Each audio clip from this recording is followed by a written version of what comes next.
welcome to, or back to, me. I think this is a slightly different view. I'm not actually sure. Now that I've rearranged everything, can get back to the computer,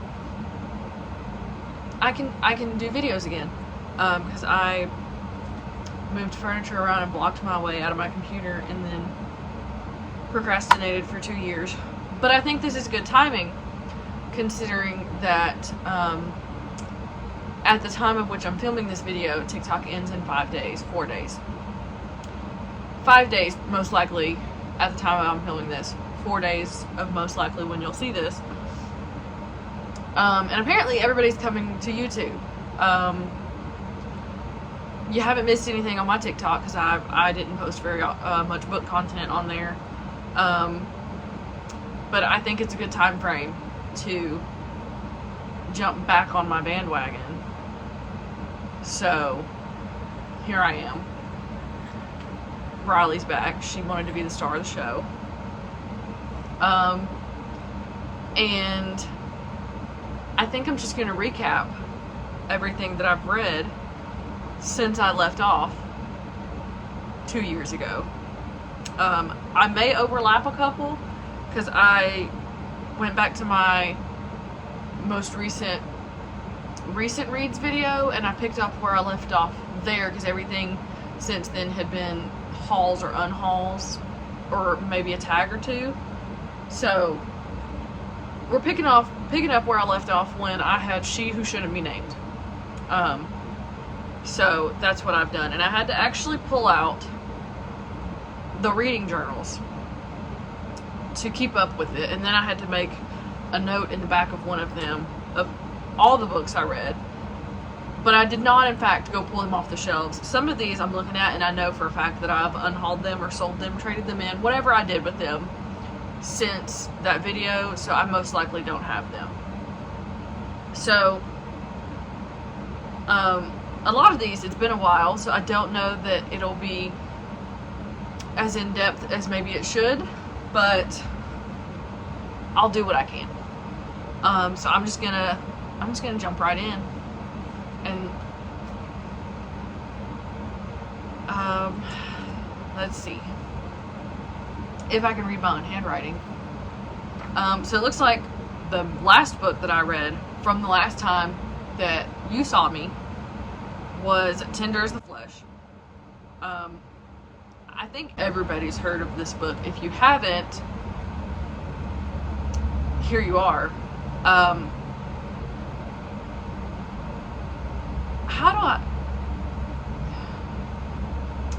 Tender as the Flesh was wild. That was an experience in itself.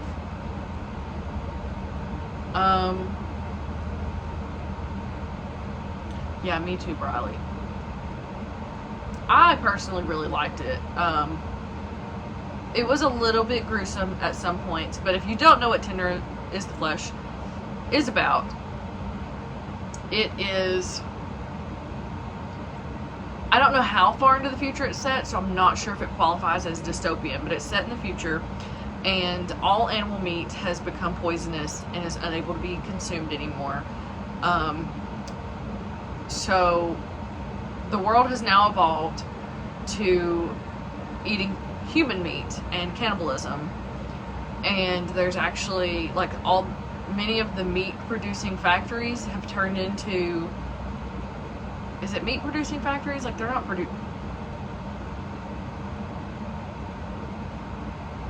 I'm not sure what it's called properly. Anyway, the meat factories are now, like, there's human farms, and they're now producing human meat and packaging it and sending it off to stores to be sold.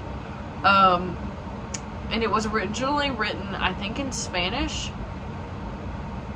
I think. And it was translated to English. And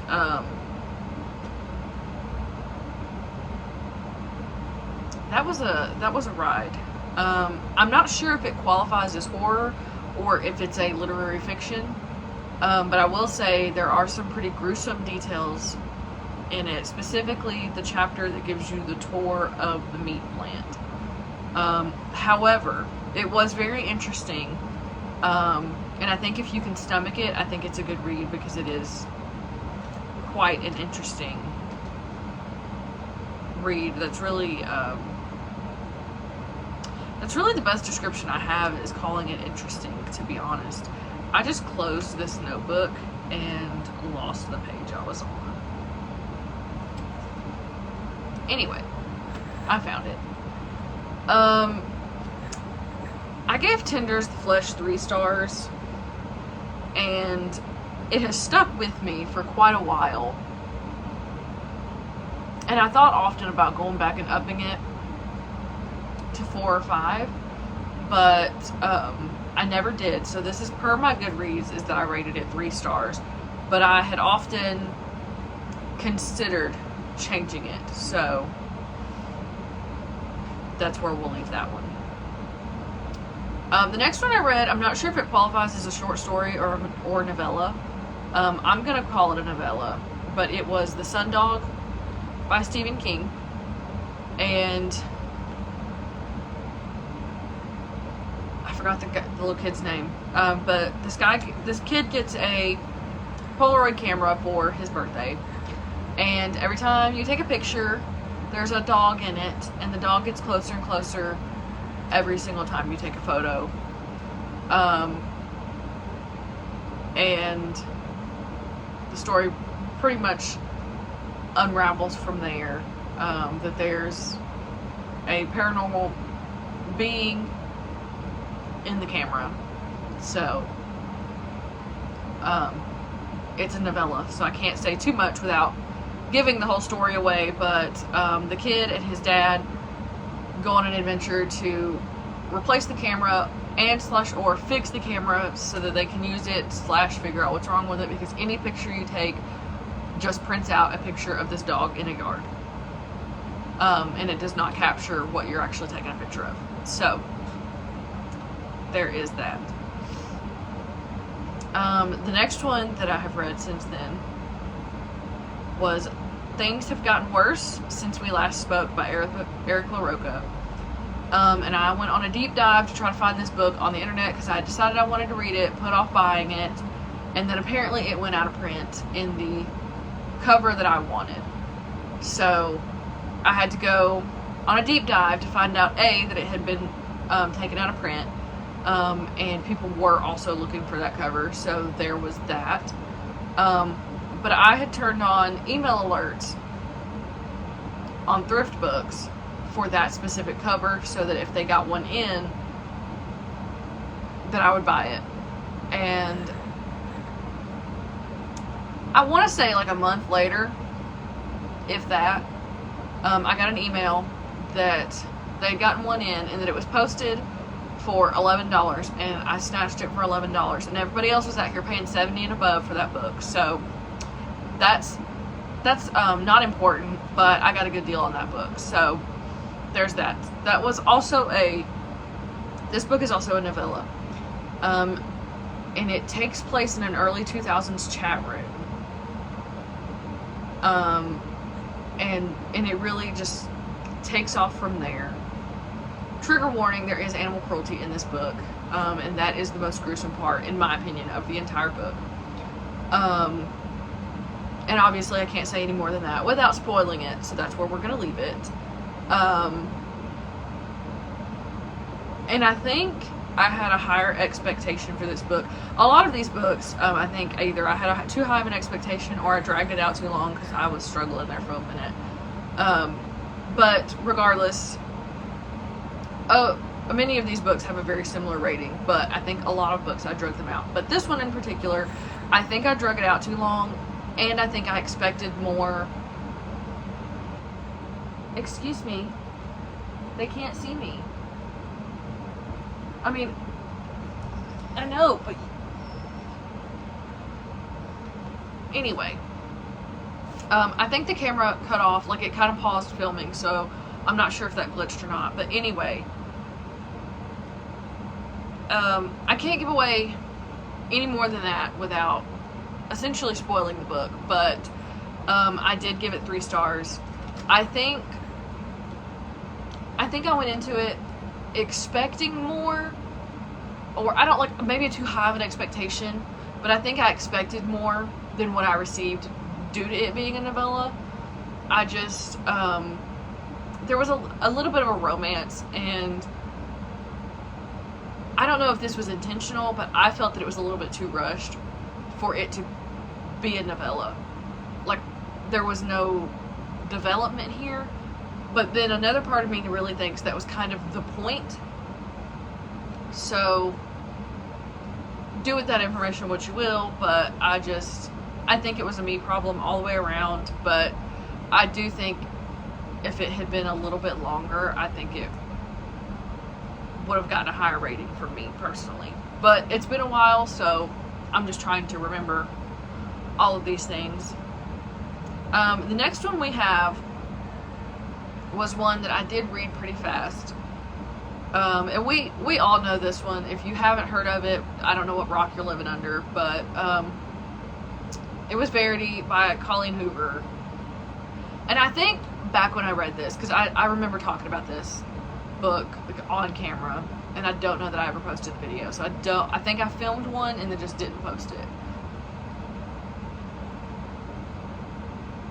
And quite frankly, I think I'm happy that I didn't post that video, because I think I really ripped into that book, and I didn't give it that low of a rating, so I really shouldn't have ripped into that book like that. But anyway, neither here nor there. I'm gonna get hate for it either way, and I don't really care, because I'm not reading any more of this woman's books, so it doesn't matter.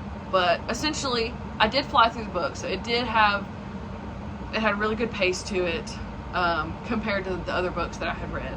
Like, I had actually read this one pretty fast, stayed up pretty late reading it. Overall, it was okay. I really think that book relied heavily on jump scares, and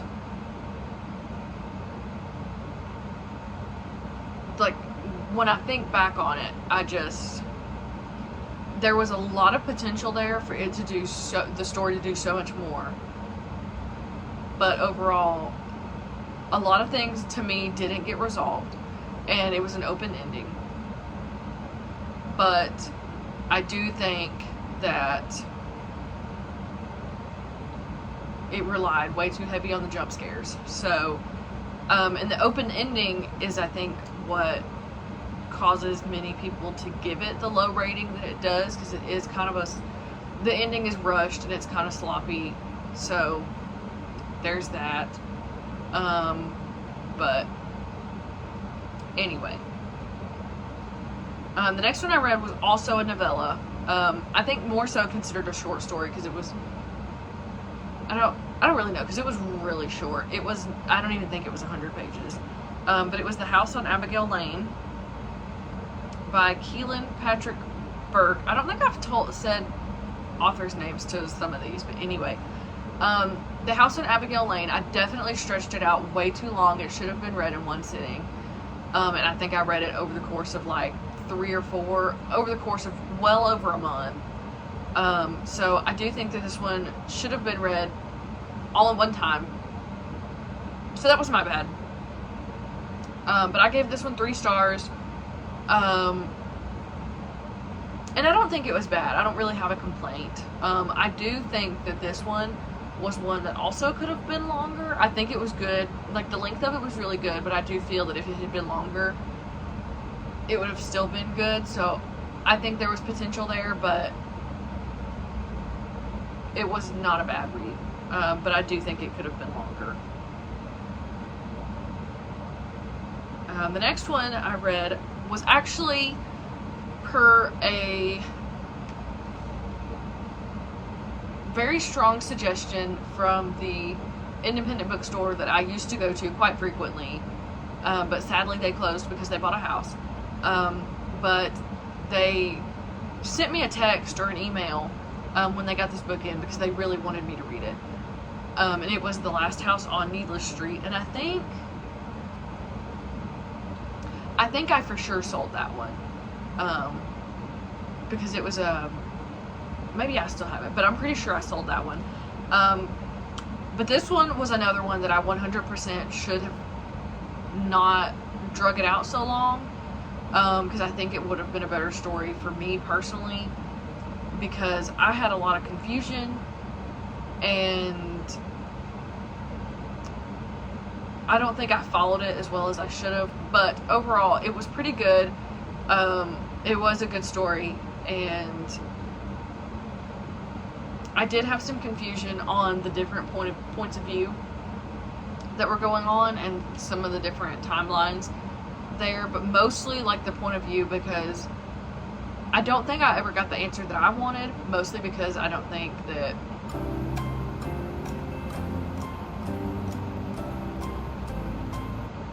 I don't think that I followed the story close enough.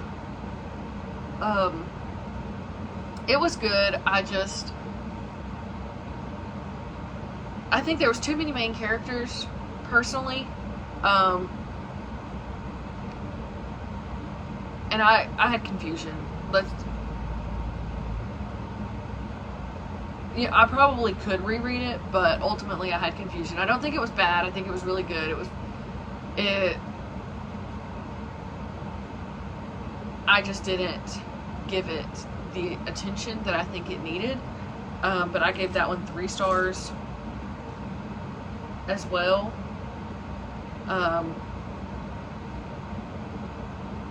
And it doesn't stand out a lot to me, so I think I don't have a good review to give on it, because I think I drug it out way too long. And the next one that I read was one of my Book of the Month books, and it was The Only Survivors by Megan Miranda. And now that I'm saying this out loud, ironically, I read 3 books back to back about a haunted house, hypothetically, or something to do with a house.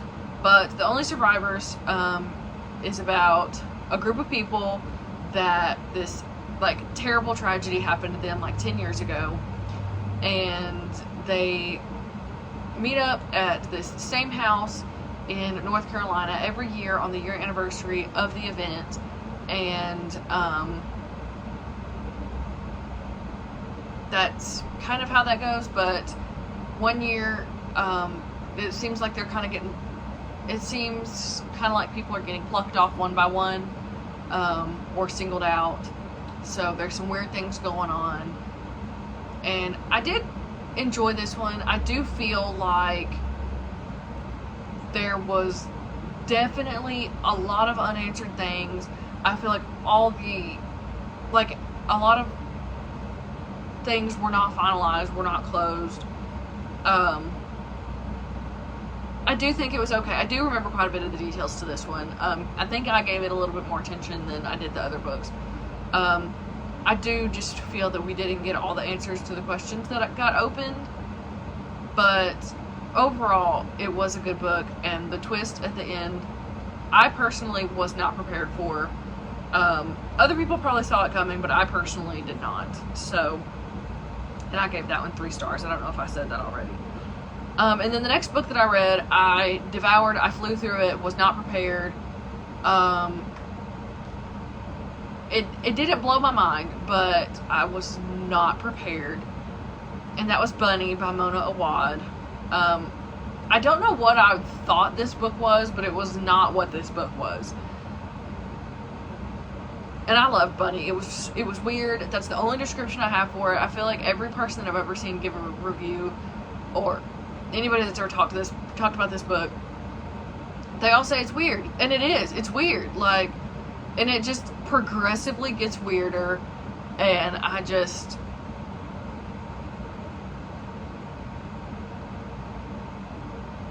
Bunny was Bunny, man. I don't know. Bunny was weird. But I liked it. I like weird things, but I liked it. It's kind of like Tender as the Flesh, but 100% less gross. But just in terms of it being odd and weird, that is the same. It's really similar in length. But I liked the weird. I rather enjoyed it. And the next one I read was actually really cute, and it was Pug Actually by Matt Dunn, and I forgot to write in here what I rated it, so there's that. But I'm pretty sure I gave that one 4 stars. It was a really cute little romance, told from the point of view of the pug. Some of the reviews on Goodreads absolutely tore this book apart, and majority of those reviews were pretty valid, because I was like in the middle of reading the book and I marked it on Goodreads that I was reading it, and I was like, wow, this book's got some ratings. And people were tearing the main character to shreds, and majority of the things that people said in those terrible reviews about the main character were 100% true. I do think that she had some issues that she probably needed to work on prior to dating anybody, especially the love interest. But I loved the love interest. It had a typical love triangle, but the main character, she was not a lovable main character. She had some redeeming qualities overall, but I do I liked the male love interest way more. There was a little bit of a triangle, but I knew whose side I was on from the start. I kind of knew how it was going to end also, because it was one of those just like cheesy, like feel good books. But I loved the main character's best friend, loved the main character's dad, loved the dad's love interest. I just thought the whole thing was really cute. It was so funny. So I gave that one 4 stars, but I thought it was adorable. I thought I had it over here near me, but I do not. And then the next one I read, I messed up. I did not realize that this was a series, and I read the second book first. And I was home one night, picked it up, and read it in one sitting. And I gave it 5 stars, but I accidentally read the second book first, because I did not know that they actually followed each other. I just thought it was a book of short stories. I did not know that they all went together. But it was, I'm a therapist and my patient is in love with a PDF file. And I gave it 5 stars. Because it was action-packed. It kept my attention. It was I'm not going to call it good, because I don't feel that, like, the stories themselves are good, but, like, because I thought it was a bunch of patient files, but it wasn't technically. It was actually a series, and it is the second book in a series, but it was very interesting, held my attention. I mean, not that it's a very long book, but held my attention.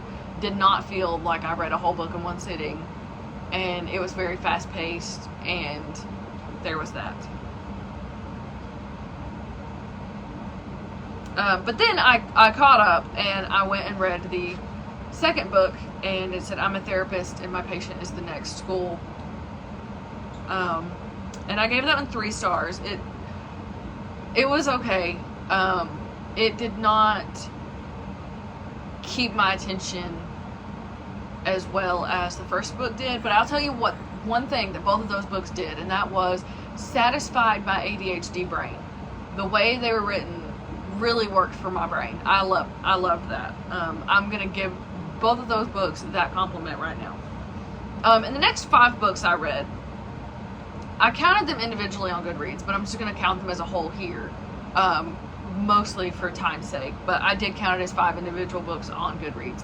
And I read the Mindfuck series by St. Abbey. And every single book I rated individually on Goodreads. A couple of them I got out of order because I just flew through them so much. But all of them I gave 3 or 4 stars. All, like, the majority of them. And the Mindfuck series went pretty viral. But if you don't know what it's basically about a serial killer and an FBI agent falling in love. And I'll tell you one thing they was doing in that book. Each other. And I did not know that it was a little spicy. A little bit. I'll give it like 2 chili peppers. You know what? I might give it 3 chili peppers. 2.5. I'll give it 2.5 chili peppers. Because I feel like there's definitely spicier books in the world. But I did not know that the chili peppers were coming. Like, I didn't know that it was spicy. I don't know where I missed that memo, don't ask me, but I missed it somewhere, and I just thought it was gonna be somewhat of a dark romance. I kind of had a suspicion, but anyway, it was fully confirmed that it was, in fact, spicy. But I binged it. I loved it. I think it was really good. I think there was a lot of plot outside of the romance, and I think that was my favorite part, was that it was romance heavy, but it was also plot heavy, so they were doing more than each other, essentially. And then the last book I read was actually right here on top of Christmas, and it was Secret Santa by Andrew Schaefer. It was a relatively short book as well, and this girl gets cut from her publishing job, and she goes and has an interview with the owner of another publishing company, and while she's in the interview, some weird things happen. She ends up getting the job via the man who interviewed her's son, and throughout the entire time that she works at this publishing company, just weird things ensue. They continue to get weirder, and I felt like it was perfectly paced. Like, I don't have any other description for the pacing of this book other than it was, like, perfectly paced. I did not feel like...